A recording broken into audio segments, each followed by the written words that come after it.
Shehzad Poonawalla, just very quickly to pick up from the point that was made about this budget, about budgets normally having some shadow of the election. Last time was on the eve of Delhi elections. There was a major tax break given, particularly for the lower middle classes, many of whom felt that they weren't getting enough out of budgets. Do you believe that that shadow still exists this time? Or will it be the vision statement that we are told that will dominate this budget? First of all, good morning to both Rajdeep and Maria and the other people who have to come on a Sunday. And new tradition also in this way, that first budget from Kartavya Bhavan, from Atmanirbhar Bharat Bhavan.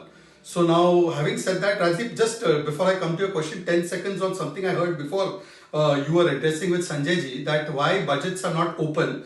Rajdeep, like me, you have studied law. We both didn't practice law, but you have studied constitution. Article 112 mandates that budget can have to be placed only before parliament, before it is put in the public domain. So it is constitutional the duty of any government that it cannot make the budget public, even if it has no issues on secrecy, because this is our parliamentary and constitutional obligation to first place it before parliament, and only then the budget can be made public. So just for your clarification, viewers' clarification also. Secondly, Rajdeep, the worst thing, the most important thing that people accuse us is कि ये मोदी को देखो, ये मोदी जी जो है ना, ये good politics को good economics बना दिए हैं.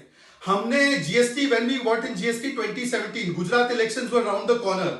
Every political analyst said कि मत लाना GST. Modi ji was the person who said मुझे चिंता नहीं वोट की, ये मेरे देश के लिए one tax one nation लाना है. उन्होंने लाया. We suffered little bit in Gujarat elections, but despite that we have bought that reform. And today, Rajdeep, I want to give you something that will be the key word of today's budget. It will be GITA.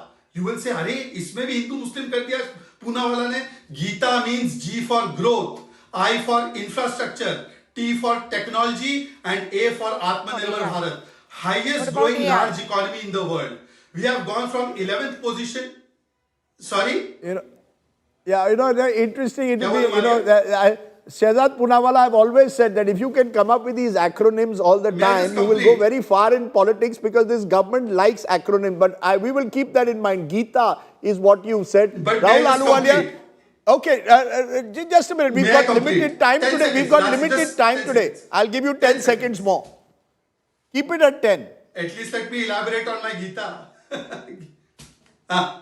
See, we are already registering highest growth. We have pushed in great capital expenditure in the last 10-11 years. Infrastructure pe boost hai. We have now made technology accessible to the public, digital delivery of services and goods. And 1 lakh crore rupees भेजते तो 1 lakh crore rupees जाता है. 85% is not being eaten up. And Atmanirbharta can be seen the manner in which our defense exports, our mobile phone exports have increased. And we are at lowest NPA, lowest inflation rates. And therefore, this gives us more room to boost the consumption, private consumption also, expenditure in infrastructure also. And despite the global headwinds, we are seeing it as an opportunity. The finance minister will be briefing the spokespersons around 1:30, but Shehzad seems to be prepared much before that briefing that will be done by the finance minister. One of the key, of course, aspects is for all the talking up of the economy, there are certain concerns. Private investment continues not to pick up. Rahul Ahluwalia, your founder director of Foundation for Economic Development, former Niti Aayog, should that be a concern for whatever has been done or not done in the last few years, post-COVID? Private investment has simply not picked up. That's a great question, Rajdeep, and it's exactly what I wanted to talk about. So thank you.